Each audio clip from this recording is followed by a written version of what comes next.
ఏంటి భూమి ఇది? నీకు ఇంకెలా చెప్పాలో నాకు అర్థం కావట్లేదు.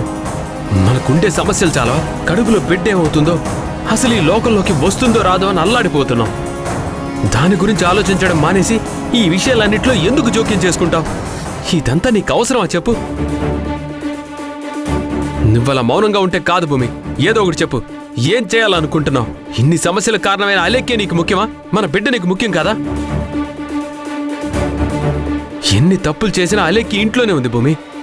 ఏ తప్పు చేయకపోయినా తన వల్ల నువ్వు ఎన్నోసార్లు ఇంట్లో నుంచి బయటికి వెళ్లాల్సిన పరిస్థితి వచ్చింది. అన్నీ మర్చిపోయి తనకేదో సాయం చేయాలి, ఈ రోజు తనకేదో అన్యాయం జరిగిపోతుందా అన్నట్లుగా బాధపడుతున్నావు. వదిలే భూమి. అన్నిటికంటే పెద్ద సమస్య మనకొకటి ఉంది. ఈ ఇంటి వారసత్వం నీ కడుపులో మోస్తున్నావు.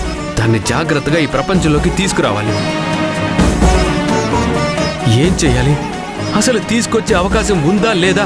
ఇన్ని ప్రశ్నలు మన ముందు పెట్టుకొని ఎందుకు ఎవరి విషయాల్లోనో తలదూరుస్తావు?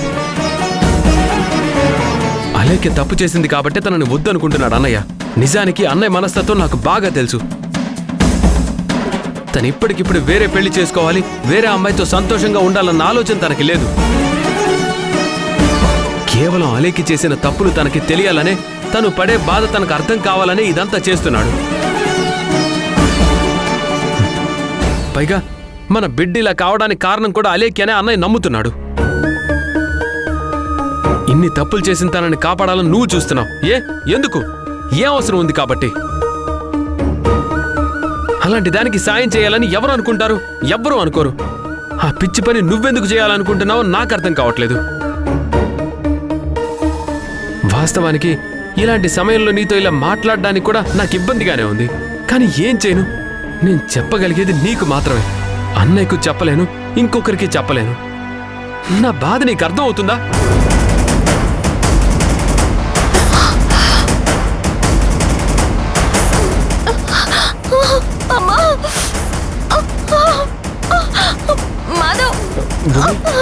భూమి, ఏమైంది?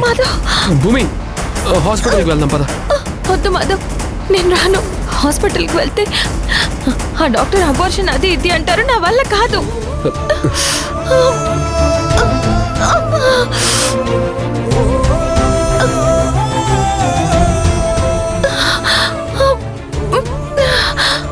ఈ టాబ్లెట్ వేసుకో.